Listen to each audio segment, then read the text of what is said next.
Bienvenue sur Africa 24 dans cette nouvelle édition du QG News. Voici les titres de l'actualité. Le Conseil de sécurité de l'ONU a décidé de prolonger jusqu'au 31 janvier 2019 l'embargo sur les armes en Centrafrique. Le régime de sanctions contre les violences est également maintenu. Ainsi, 11 personnes, parmi lesquelles l'ancien président François Bozizé, ont donc l'interdiction de sortir du territoire.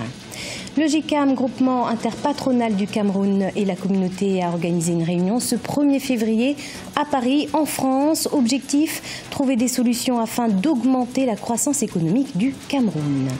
Et puis, optimiser la gestion durable des écosystèmes forestiers. C'est le but que s'est fixé le ministère de l'économie forestière au Congo. Le bois constitue en effet la deuxième ressource de l'économie nationale, un secteur primordial à la croissance économique du pays selon les autorités. Mais tout d'abord, au Burkina Faso, le président Roch Marc Christian Kaboré a procédé à un remaniement ministériel ce 31 janvier, le troisième depuis son accession au pouvoir en 2015, qui compte désormais 33 membres. 9 ministres font leur entrée et 7 ministres conservent leur poste. Ainsi, le Premier ministre Paul Kabatieba III a été maintenu.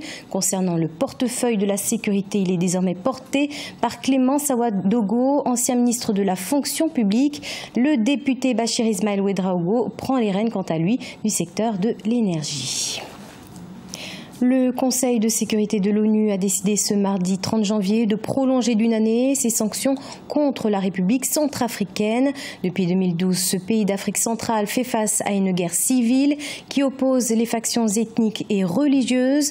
Alors, quels sont les enjeux de cette prolongation? Élément de réponse avec Adidjatou Badawi. À l'unanimité, les 15 membres du Conseil de sécurité de l'ONU ont décidé de prolonger jusqu'au 31 janvier 2019 l'embargo sur les armes et le régime de sanctions en République centrafricaine. Les incitations à la haine, qu'elles soient à caractère ethnique ou religieux, ainsi que les violences à l'endroit des humanitaires sont entre autres des motifs de sanctions par l'ONU. À cet effet, 11 personnes, parmi lesquelles l'ancien président François Bozizé, ont interdiction de voyager et leurs biens sont susceptibles d'être gelés. Il faut s'attendre à un durcissement, que ce soit des contrôles ou que ce soit de la surveillance envers tous ces leaders religieux et ethniques. Dans un deuxième aspect, il ne faut pas oublier l'initiative africaine de paix en Centrafrique, qui est menée aujourd'hui par le secrétaire général de la communauté économique des États d'Afrique centrale, la CEEAC, et le président de la Commission de l'Union africaine. Les violences ethniques en République centrafricaine se sont accentuées ces derniers mois. Récemment, le secrétaire général de l'ONU, Antonio Guterres, a mis en évidence un risque de nettoyage ethnique. D'après certains analystes politiques, l'ONU serait sur la bonne voie. D'ici un an, la Centrafrique sera dans un état où des investisseurs pourront venir, n'est-ce pas, mener leurs activités économiques. C'est depuis 2012 que la République centrafricaine fait face au conflit ethnique. Les sanctions que prévoit l'ONU pourraient bien sûr avoir des exemptions pour l'armement des forces de sécurité centrafricaines. Le GICAM et la communauté d'affaires camerounaise de France se sont rencontrés ce jeudi 1er février dans le cadre d'une réunion de concertation. Les différentes parties souhaitent en effet impulser une toute nouvelle dynamique au Cameroun afin d'augmenter la croissance économique du pays. Jean-Marie Tallet, le délégué GICAM Europe, s'est exprimé au micro de Sébastien Paula, notre envoyé spécial. C'est une nouvelle dynamique qui semble se mettre en place. Nous sommes prêts donc à suivre cette dynamique et nous sommes prêts parce que nous avons les outils pour accompagner cette dynamique. Nous l'avons fait, nous l'avons mis en place pendant 6 ans. Il suffit simplement de les déployer. Donc à partir de ce moment-là, dans cette dynamique, ayant les outils, nous attendons, nous sommes prêts parce qu'il est question de construire un pays et de construire une institution. Donc en construisant l'institution qui est le GICAM, ce n'est pas des individus, c'est l'institution. Nous voulons construire le Cameroun et redonner au Cameroun sa place et surtout la force qu'on doit donner pour l'impulsion de la croissance que le Cameroun mérite d'avoir aujourd'hui. Donc nous sommes là pour ça. Nous avons les outils et nous sommes en attente. Mais en tout cas, nous sommes prêts à apporter ce qu'il faut pour que le Cameroun parte encore au plus fort et de cette dynamique qui est en train d'être mise en place. Dans l'actualité également, Dakar, la capitale sénégalaise, a accueilli ce 1er février la conférence sur le partenariat mondial pour l'éducation. Conférence co-présidée par le président du Sénégal Macky Sall et son homologue français Emmanuel Macron. Objectif, collecter des fonds destinés à renforcer le soutien à l'éducation. Au Congo, le ministère de l'économie forestière veut renforcer la place du secteur forestier dans l'économie nationale. Ainsi, une conférence est organisée en ce sens jusqu'au 2 février. Objectif, trouver des solutions pour optimiser les recettes du secteur forestier. Deva Panzou. En République du Congo, le domaine forestier couvre environ 65% du territoire national et représente 12% des forêts d'Afrique centrale. Le bois constitue ainsi la deuxième ressource de l'économie nationale. Mais face à la crise que connaît le pays, l'accroissement de la contribution du secteur forestier à l'économie nationale devient une nécessité selon les autorités. Aujourd'hui, il faut voir d'autres produits tels que l'écotourisme que nous pouvons développer, la gestion des eaux, ce qui n'a pas été fait jusque-là, la transformation plus poussée du bois. Et donc voilà les produits que nous pouvons développer pour essayer de diversifier l'apport de notre secteur dans l'économie nationale.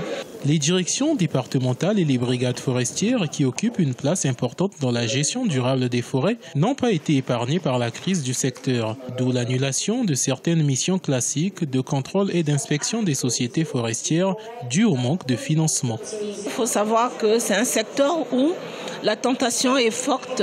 La tentation liée à la corruption, la tentation liée au gain facile. Donc c'est l'occasion aujourd'hui de sensibiliser les cadres de ce ministère.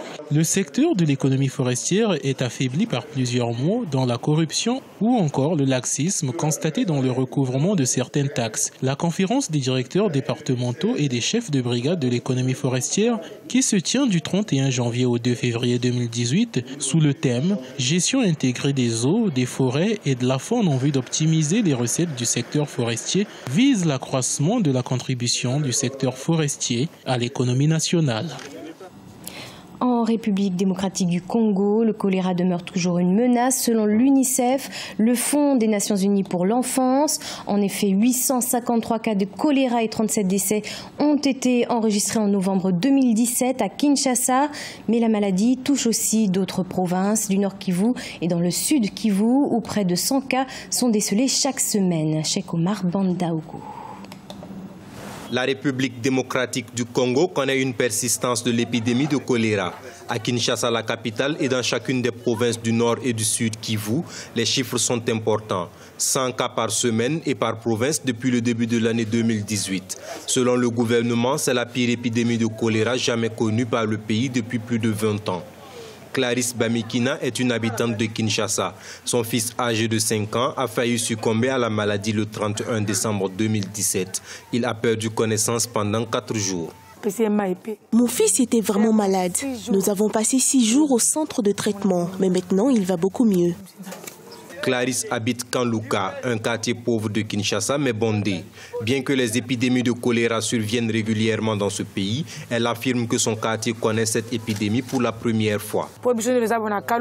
C'est la première fois que nous avons le choléra à Kanluka. Nous connaissons d'autres quartiers de Kinshasa qui ont été affectés par cette maladie, mais c'est la première fois que le choléra touche la population ici.